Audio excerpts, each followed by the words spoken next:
Tom Standage, A History of the World in 6 Glasses.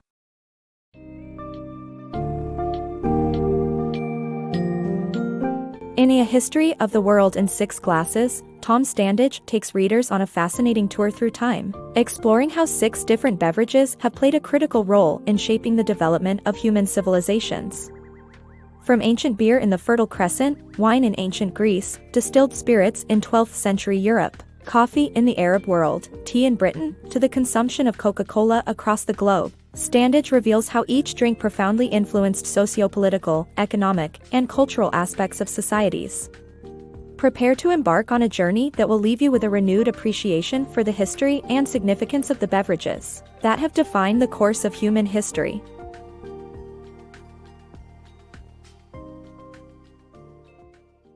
Beer's role in civilization.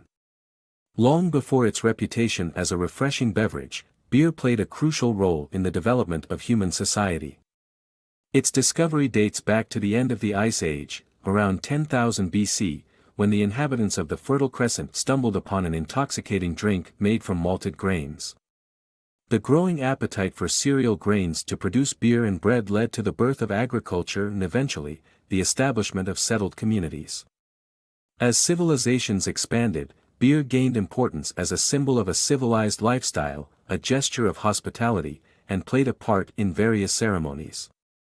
It even features in humanity's earliest known work of literature, the Epic of Gilgamesh, as the drink of the civilized man.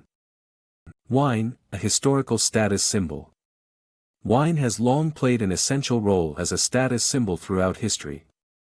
Originally a luxury exclusive to the wealthy elite, wine gradually became more affordable but maintained its close ties to social standing. From the Assyrian Empire to ancient Greece and Rome, wine has served as a marker of culture, influence, and prestige. Wine, a globally enjoyed beverage today, was once a luxury enjoyed solely by the wealthy elite. In ancient civilizations, wine was primarily scarce and pricey to transport. For instance, the Assyrians considered wine as a prestigious symbol, and in 870 BC, Assyrian king Ashurnasirpal featured it as the drink of choice during an extravagant feast to showcase his capability to import the costly beverage. Similarly, wine was integral to the ancient Greek social class system. More affordable production methods led to its acceptance among intellectual elites as a preferred beverage at symposiums and events centered around poetry, art, or other intellectual interests. In stark contrast, the Greeks frowned upon beer, deeming it unsophisticated and linking it with barbaric cultures. The Greeks proudly introduced their wine and wine culture throughout the Mediterranean, which broadened their global impact. As a result, foreign cultures sought to imitate other aspects of Greek culture, such as the exquisite jars and amphorae used for storing wine. Like its predecessor, ancient Rome also regarded wine as a status symbol. As Rome replaced Greece as the Mediterranean's dominant power in the 2nd century BC, they imported Greek grapevines into Italy, redirecting the epicenter of the wine trade.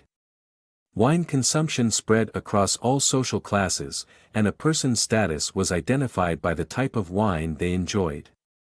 The finest wines, unsurprisingly, were reserved for the elite, with Falernian wine from Campania still regarded as one of the world's finest today. The spirited impact of distillation. The art of distillation, first explored by Arab inventors, led to the creation of alcohol-based spirits that gained immense popularity in Europe. As Europeans believed distilled wine had healing properties, these potent beverages soon became a focal point in the quest for global expansion. The desire for sugar to produce rum, for example, prompted European nations to establish sugar plantations, forever changing Caribbean economies. Rum even evolved into a form of currency and fueled the American Revolution as colonists rebelled against British taxes on imported molasses. Overall, distilled spirits significantly influenced the shaping of human history. Coffee's revolutionary impact. During the Middle Ages, coffee emerged as a game-changer as its popularity transcended beyond the Arab world and spread across Europe. Previously, European people preferred consuming beer or wine throughout the day due to unsafe drinking water. Coffee, brewed with boiling water, quickly became the preferred non-alcoholic beverage for intellectuals, offering them stimulation and energy. Consequently, coffeehouses replaced taverns as hubs for academic and political discourse. The first English coffeehouses in the mid-17th century attracted notable patrons from various intellectual spheres. These establishments played significant roles in political events such as the restoration of King Charles II in 1660. Nonetheless, King Charles II viewed coffeehouses with skepticism and tried to shut them down due to the free speech they facilitated. Coffeehouses in other European countries like France also emerged as platforms for revolutionary ideas, contributing to monumental events like the French Revolution. Tea's journey to British fame. Tea's introduction to Europe in the 17th century was initially met with novelty, as China had long resisted trade with the continent. However, the mid-16th century saw China desiring more silver and gold, leading to a trading relationship with Portugal and eventually other European countries. The Dutch first introduced the luxurious tea, which was used medicinally before becoming a British craze. Its growing popularity throughout the 17th century was fueled by social reasons, with both the upper and lower classes indulging in the trend. The blossom of tea houses and tea gardens provided a space where women, who were usually barred from coffeehouses, could partake in tea culture. This eventually set the stage for the tea industry to become a global phenomenon, solidifying Britain's worldwide influence. Tea and the Industrial Revolution.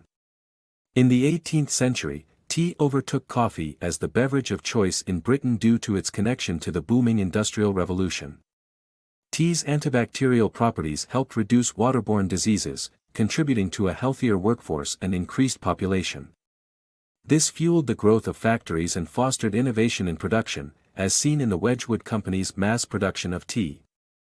Additionally, tea's rising significance led to the East India Company gaining immense revenue and political power, even influencing tax policies such as the Tea Act of 1773. This act would partially set the stage for the American Revolution by causing tensions between Britain and the American colonies, eventually erupting in the Boston Tea Party. The rise of soda pop. Soda's journey began with the invention of carbonated water by British scientist Joseph Priestley. Originally used for medicinal purposes, it gained popularity in the United States for its refreshing taste. The introduction of the bottling process in 1805 by Benjamin Silliman and the use of fountains for dispensing soda in 1909 further boosted its widespread appeal. Americans improved soda's flavor by adding fruity syrups, ultimately leading to the creation of the world's most iconic soda, Coca-Cola, by John Pemberton. Pemberton's clever marketing and branding strategies fueled Coca-Cola's soaring success. Soda's history dates back to the brilliant mind of Joseph Priestley, a British scientist who invented carbonated water. This innovative beverage found its initial purpose in medicine, resembling the properties of natural spring water. But it wasn't long before the Americans took soda to new heights, embracing its delightful taste and transforming it into a popular refreshment. The turning point came with a groundbreaking bottling process, conceived by Yale University chemistry professor Benjamin Silliman in 1805. Adding to this momentum, entrepreneur Joseph Hawkins brought the concept of soda fountains to life in 1909, allowing customers to conveniently savor their fizzy drinks. By infusing soda with fruit-flavored syrups, Americans heightened its allure, setting the stage for the birth of an icon, Coca-Cola. The brainchild of Georgian pharmacist John Pemberton, Coca-Cola emerged from his experiments with coca, an ingredient he discovered in medical journals. Initially concocting a wine-infused drink called French wine coca, Pemberton shifted to creating non-alcoholic versions as temperance movements swept the nation.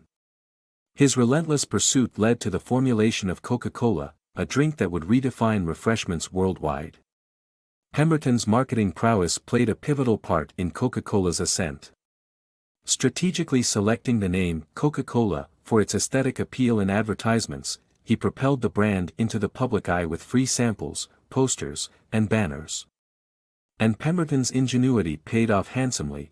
Coca-Cola's syrup sales skyrocketed to 200 gallons monthly in Atlanta in 1887, and by 1895, they reached over 76,000 gallons annually. Coca-Cola's global impact. The global expansion of Coca-Cola took place alongside World War II, as American troops carried the drink to different parts of the world, associating it with patriotism and American identity. Post-war, Coca-Cola built international bottling plants, and despite facing resistance from anti-American groups, managed to influence politics in regions like the Middle East, ultimately becoming a global favorite. Coca-Cola's status as an iconic international brand has its roots in the United States' abandonment of isolationism policies. Before World War II, the Coca-Cola Company, much like the American government, had little interest in entering foreign markets. The bombing of Pearl Harbor changed the course of history, pulling American troops into action all over the world. Coca-Cola soon became a symbol of American patriotism and identity for those in uniform. Sensing a marketing opportunity, the company directed that every man in uniform gets a bottle of Coca-Cola for 5 cents, wherever he is. Coca-Cola's global journey had begun, and they started constructing bottling plants overseas, particularly in strategically significant locations like North Africa. After the war ended, the operations of these plants were handed over to local entities, making Coca-Cola a worldwide sensation. However, not everyone greeted Coca-Cola's global emergence warmly. During the Cold War, communist adversaries saw it as a symbol of American capitalism and imperialism, with French communists even attempting to ban it by claiming its contents were poisonous. Ironically, Soviet General Georgy Zhukov loved Coca-Cola but was afraid of its association with America. He requested the beverage to be reformulated as a clear liquid that resembled vodka. Coca-Cola's expansion reached the Middle East and sparked political controversies. In the 1960s, Israel claimed that Coca-Cola intentionally avoided their market to appease Arab nations. Under pressure from pro-Israeli groups, the company opened a bottling franchise in Tel Aviv, provoking an Arab boycott that lasted until the 1980s. Overcoming these obstacles, Coca-Cola has ultimately left an undeniable mark on world culture and politics.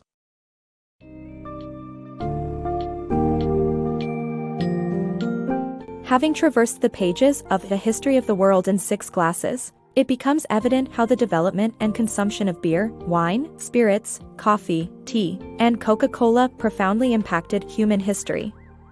Each drink marked pivotal moments in the progress of civilizations, shaping their cultural, economic, and political landscapes.